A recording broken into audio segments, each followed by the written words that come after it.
Dar las gracias a todos por haber aguantado hasta estas horas de la mañana. Creo que ha sido un trabajo exhaustivo, rico, muy denso, que nos ha abierto seguramente muchas ideas para seguir mejorando. Y yo simplemente, a modo de conclusión, voy a hacer hincapié en 4 ideas que han salido aquí. La primera idea sería referente a la familia, cómo se entiende la familia dentro de este modelo.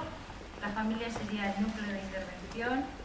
Tenemos que atender a la familia desde ella misma, respetando sus singularidades, resaltando sus fortalezas y confiando en sus decisiones.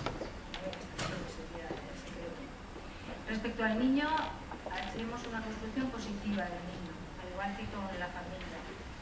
Construir positivamente al niño sería a partir de sus fortalezas, de sus competencias, de sus preferencias y de sus necesidades.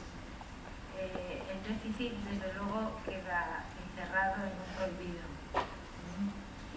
Y luego también lo que debemos hacer con el niño sería promover aprendizajes funcionales y significativos, pensando en que esos van a ser lo que propicien el desarrollo como persona, alejado de ese otro diagnóstico que le incapacitaba. Bueno, lo que entendemos por equipo sería que el equipo es un apoyo en el funcionamiento familiar, que promueve la confianza y las competencias de la familia y que aporta un profesional de referencia dentro de un equipo transdisciplinar. Comentábamos ayer, pues las familias están un poco a merced de un montón de servicios y de instituciones a los cuales deben contar su vida o con los cuales tienen que recibir de los cuales un diagnóstico y necesitan una figura de interlocución que en muchos momentos les acompañe, en otros les interprete, filtre la información que le dan, se la haga más inteligible, bueno, les acompañe un poco también en ese proceso. Y eso nadie mejor que un profesional de referencia que esté con ellas y sepa hacerlo acorde a las necesidades que ellas están planteando. Y por último sería el entorno. El entorno siempre es el contexto de aprendizaje y el entorno es cualquier lugar en el que ese niño vive y se relaciona.